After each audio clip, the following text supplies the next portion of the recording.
Hello dear students, मेरा नाम है सत्यम गुप्ता और मैं आज आपको क्लास 10 का एक चैप्टर है लाइफ प्रोसेसेस, जिसको मैं आज पूरे एनसीईआरटी के पॉइंट ऑफ व्यू से पूरा डिटेल्ड इस पर बात करूंगा और आपको इसके ऑल टोटल कंसेप्ट समझाऊंगा।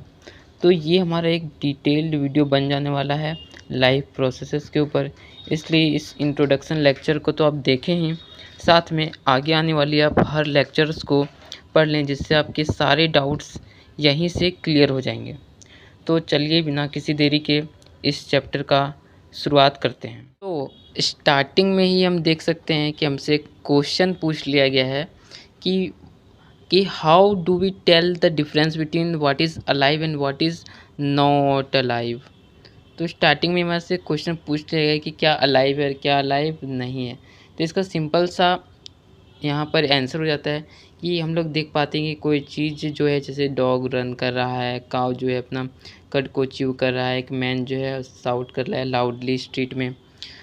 तो हम लोग ये सब देख पा रहे हैं कि ये सब क्या एक लिविंग बींग्स हैं।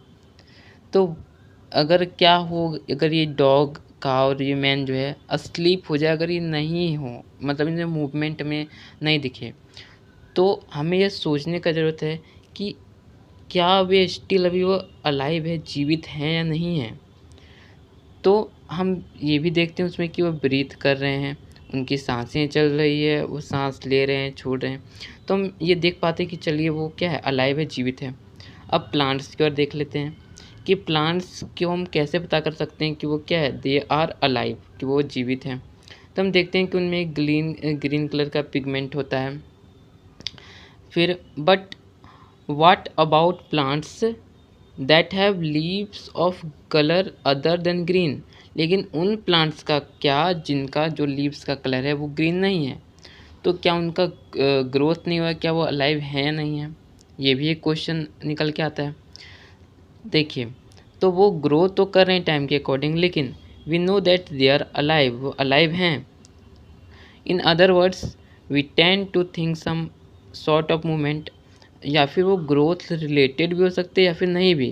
तो पूछेगा वो कैसे, तो इसका कॉमन एविडेंस हमें देना पड़ेगा कि वो अलाइव है या नहीं है। लेकिन a plant that is not visibly growing is still alive. लेकिन अगर कोई प्लांट है जिसमें हम लोग कुछ ग्रोथ उसमें दिखाई नहीं दे रहा है, तो क्या हम उसको अलाइव बोलेंगे, जीवित है या फिर नहीं है। And some animals can breathe without visible movement. और कुछ एनिमल्स भी हमें देखने को मिलेंगे जिसमें हमें मूवमेंट तो नहीं दिख रहा है, लेकिन वो ब्रेथ कर रहे हैं, उनमें मूवमेंट्स तो हो रही है, लेकिन हमें फील नहीं हो पा रहा है कि उनमें मूवमेंट हो रही है। तो इससे हमें पता चलता है कि कोई भी चीज़ जो है वह अलाइव है या नहीं है। सो यूजिंग विजिबल मूवमेंट्स, कुछ विजुअल मूवमेंट्स से डिफाइन हो जाता है characteristic of life is not enough, कि जो कैरेक्टरिस्टिक है लाइफ का ये सब विजुअल मूवमेंट से वह इनफ नहीं है। सो कुछ ऐसे मूवमेंट्स हैं जो कि बहुत स्मॉल स्केल में होते हैं, बहुत उसमें मतलब कि हमें विजिबल नहीं हो पाता है हमारे नेकेड आइज से, मतलब कि हमारी नंगी आँखों से। मूवमेंट्स ऑफ मॉलिक्यूल्स, अब इसका एक एग्जांपल क्या है, मूवमेंट्स ऑफ मॉलिक्यूल्स। ये जो है ये एक इम्पॉर्टेंट टॉपिक है जो कि हमें आगे जा कर के समझ आएगा। तो चलिए आगे देखते हैं। तो इसमें एक एग्जांपल दिया गया है कि invisible molecular movement necessary for life. अब हमें यहाँ दिया गया है कि जो मॉलिक्यूलर मूवमेंट होते हैं वो हमारी लाइफ के लिए बहुत नेसेसरी हैं। If we ask this question to professional biologist, अगर हम बोलेंगे तो बोलेंगे हाँ, in fact viruses do not show any molecular movement in them until they infect some cells. Viruses में हमें कोई नॉर्मली तो हमें कोई मॉलिक्यूलर मूवमेंट उसमें देखने को नहीं मिलता, पर स्टिल वो अभी भी क्या है, इन्फेक्ट सम सेल, किसी सेल को इन्फेक्ट किए हुए हैं, लेकिन भी हमें उसमें किसी तरह का मॉलिक्यूलर मूवमेंट नहीं दिख रहा है। That is partly why there is a controversy about whether they are truly alive और नॉट, कि वायरसेस में अभी भी एक कंट्रोवर्सी चलती ही जा रही है कि वो क्या अलाइव हैं या फिर नहीं हैं। अब एक और क्वेश्चन निकल के ये आता है कि जो मॉलिक्यूलर मूवमेंट है वह नीडेड फॉर लाइफ। क्यों मॉलिक्यूलर मूवमेंट हमारे लाइफ के लिए ज़रूरी है? So we have seen in earlier classes, हमने पहले की क्लास में जब पढ़ लिया है कि जो लिविंग ऑर्गेनिज्म है उनका एक वेल ऑर्गेनाइज्ड स्ट्रक्चर होता है, उसके अंदर एक स्ट्रक्चर जो है वेल ऑर्गेनाइज्ड होता है, सही तरीके से सब होता है।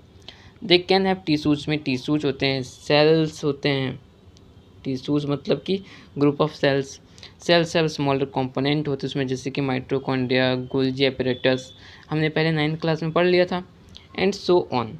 Because of the effect of environment, हमारे आसपास का जो इन्वायरमेंट के इफेक्ट से this organized ordered nature of living structure is very likely to keep breaking down over time. तो ये जो सिस्टम चला जा रहा है कि जो टिश्यूज़ फॉर्म हो रहे हैं, ये जो स्ट्रक्चर फॉर्म हो रहे हैं वेल ऑर्गेनाइज्ड, वो क्या है, very likely to keep breaking down over time, वो टाइम के साथ क्या है, टूट भी जाते हैं। In order break down the organism will no longer be alive. अगर ऐसा देखा जाए कि वो क्या है, वह ब्रेक डाउन कर जाए, मतलब टूट जाए यह ऑर्डर, तो ऑर्गेनिज्म जो है वो ज़्यादा टाइम तक सर्वाइव नहीं कर पाएगा, अलाइव नहीं रह पाएगा, जीवित नहीं रह पाएगा। इसलिए living creatures must keep repairing and maintaining their structures.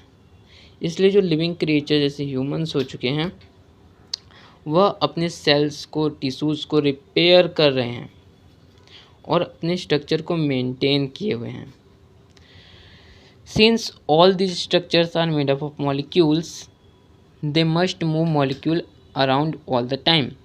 और इसको हम लोग मॉलिक्यूलर मूवमेंट इसलिए बोल रहे हैं क्योंकि ये सब किससे बने हुए, स्ट्रक्चर मॉलिक्यूल से। मॉलिक्यूल हमने क्लास 9 में पढ़ रखा था कि एटम्स के ग्रुप को ये मॉलिक्यूल कहते हैं। They must move molecules around over the time. तो यही जो है मूव कर रहा है molecule around all the time, her time के साथ। अब आगे हमारा एक और क्वेश्चन है कि what are maintenance process in living organism. तो इसको हमें एक्सप्लोर करना है, ये आगे के चैप्टर में है, आगे के टॉपिक में व्हाट आर लाइफ प्रोसेसेस। तो मेंटेनेंस प्रोसेस क्या है इसे हम थोड़ा जान लेते हैं कि जैसे ब्रेथ, जैसे कि हो गया हमारा रेस्पिरेशन, न्यूट्रिशन और ट्रांसपोर्टेशन, और जो हमारा एक्सक्रिएशन हो गया, ये जो है हमारे लाइफ को मेंटेन करने के लिए यह प्रोसेस हो रहे हैं, तो इनको हम लोग मेंटेनेंस प्रोसेस कहते हैं, जो कि हम आगे के वीडियो लेक्चर में इसको कवर कर लेंगे। So thank you for watching this video. I hope आप अगली वीडियो भी देखेंगे तो आपको सारे कंसेप्ट्स ईज़िली क्लियर हो जाएंगे।